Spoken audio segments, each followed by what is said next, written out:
in a luxurious mansion in Beverly Hills. Sarah Thompson, a 42-year-old woman, stared at her reflection in the mirror of the Italian, marble walk-in closet.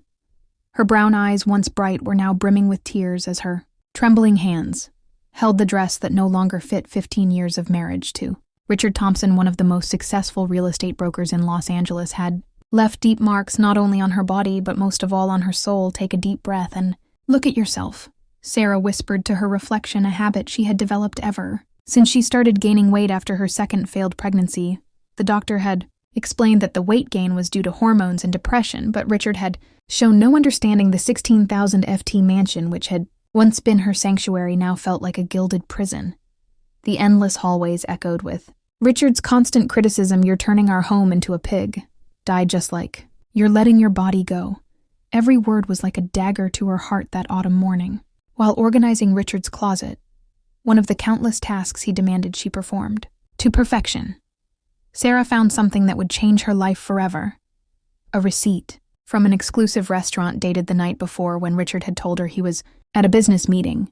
But it wasn't the astronomical bill that caught her attention. It was the signature on the back of the paper: Melissa Carter, her personal trainer. Sarah's world started spinning. Melissa, the beautiful young 28-year-old professional Richard had insisted on hiring to help her get back in shape, had just appeared at a romantic dinner with her husband.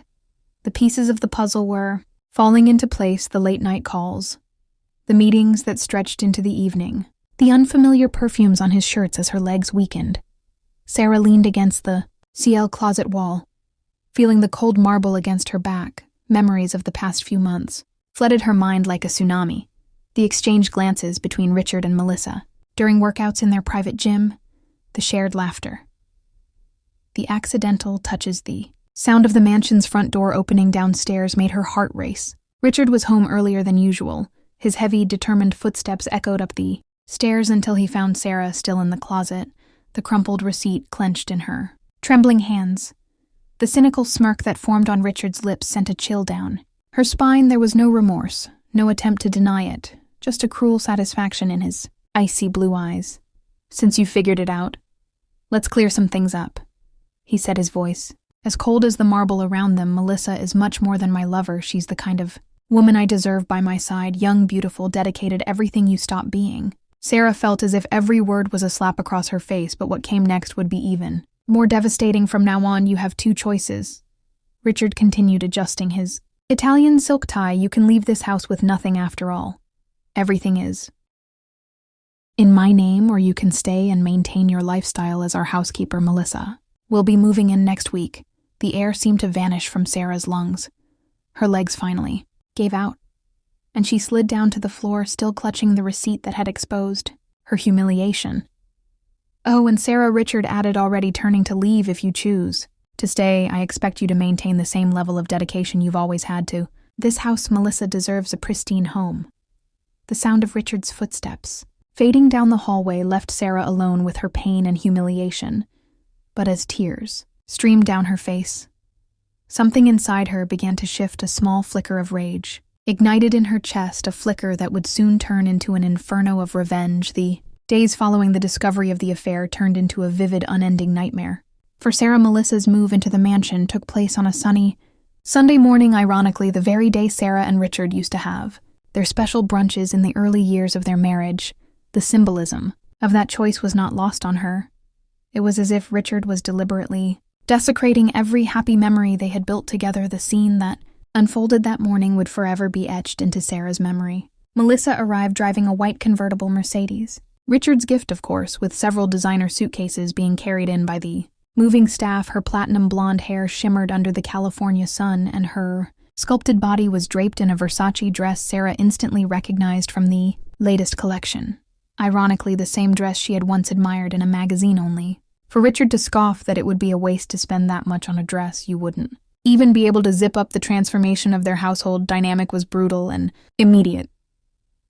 Richard made sure to relocate Sarah to the old maid's quarters, a modest room on the ground floor near the laundry room, though larger than most standard apartments. The room felt claustrophobic compared to the master suite she had occupied. For 15 years, the mahogany wardrobe that once housed her designer clothes had been replaced with a simple metal locker, now filled with gray housekeeper uniforms, all personally selected by Melissa, who seemed to take sadistic pleasure in every humiliating detail. The king-size bed with an orthopedic mattress was gone, replaced by a narrow twin bed with a thin mattress that left Sarah's back aching every morning, as if each sunrise had to remind her of her new place in the house. Mornings, once filled with painting classes and social gatherings at the country club, now began at 5:30 a.m. With an endless list of household chores, Sarah was forced to prepare the elaborate breakfast. Melissa demanded poached eggs at a precise temperature, smoothies made with imported organic ingredients, and handcrafted gluten-free bread as she served the couple breakfast in bed, yes, her former bed. She was forced to witness exaggerated displays of affection, as if every kiss and touch were deliberately calculated to maximize her humiliation. Richard, who had always complained about Sarah's weight, now enthusiastically praised every meal she prepared, while Melissa made sure to comment how it's comforting to have someone of Sarah's size in the kitchen. After all, fat people are usually better cooks. Afternoons dragged on in a succession of degrading tasks. Melissa made a habit of leaving her lingerie scattered across the bedroom, forcing Sarah to hand-wash the expensive pieces she used to seduce Richard. Each suspicious stain was like a dagger to her heart, a physical reminder of the betrayal she was now literally being forced to clean up. The personal trainer, turned mistress turned lady of the house, had developed a special pleasure in setting absurd rules. The bed sheets had to be changed daily and ironed with French lavender essence. The bathrooms had to be cleaned 3 times a day. Every surface in the house had to shine in a specific way. And God helped Sarah if a single fingerprint was found on the mirrors or the stainless steel of the gourmet kitchen. Nights, which should have brought some relief, became a new kind of torment. The thin walls of the maid's quarters couldn't muffle the sounds from upstairs, where her husband and his lover made a point of being particularly loud in their nightly activities. Sarah would lie on her narrow bed, silent tears streaming down her face as she clutched a rosary, the last gift from her late mother, so tight that her fingers turned white. Her nights were filled with vivid nightmares, visions of herself drowning in piles of dirty laundry and broken dishes, while Richard and Melissa laughed at her from the deck of a luxury yacht. But it was during one of these moments of deep nocturnal anguish that something inside Sarah began to shift as she gazed at her reflection in the small service bathroom mirror.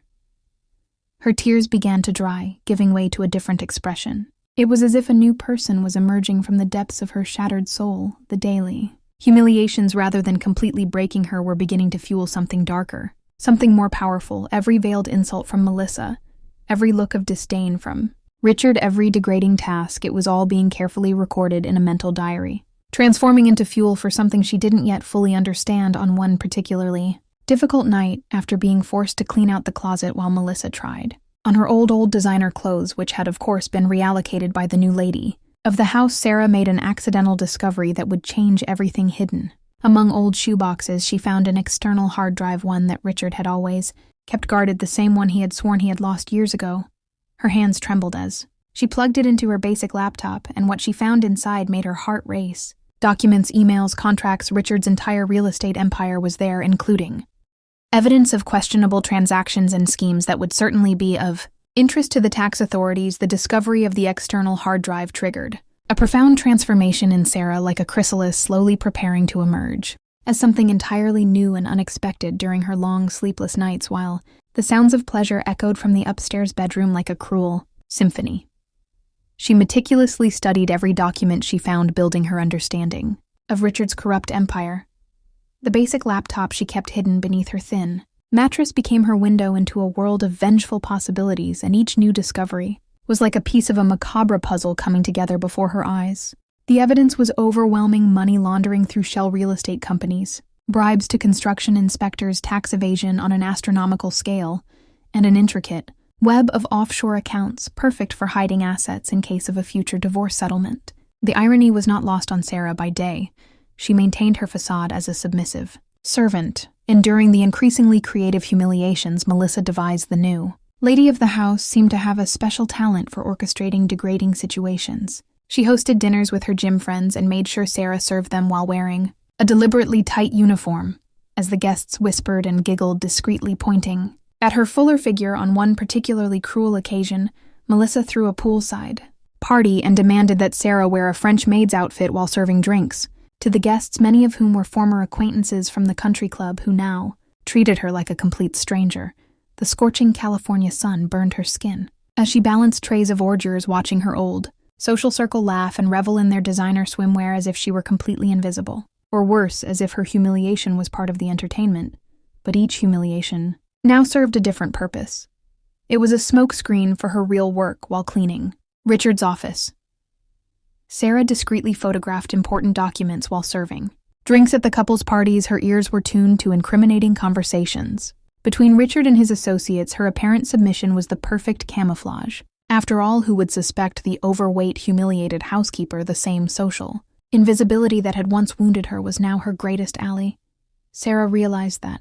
Privileged people had a disturbing tendency to discuss their darkest secrets in front of those they considered insignificant, as if domestic workers were mere furniture devoid of ears, devoid of intelligence during her rare moments of free time, usually on Sunday afternoons. When Richard and Melissa took the yacht out, Sarah started going to a gym in a distant neighborhood where no one knew her.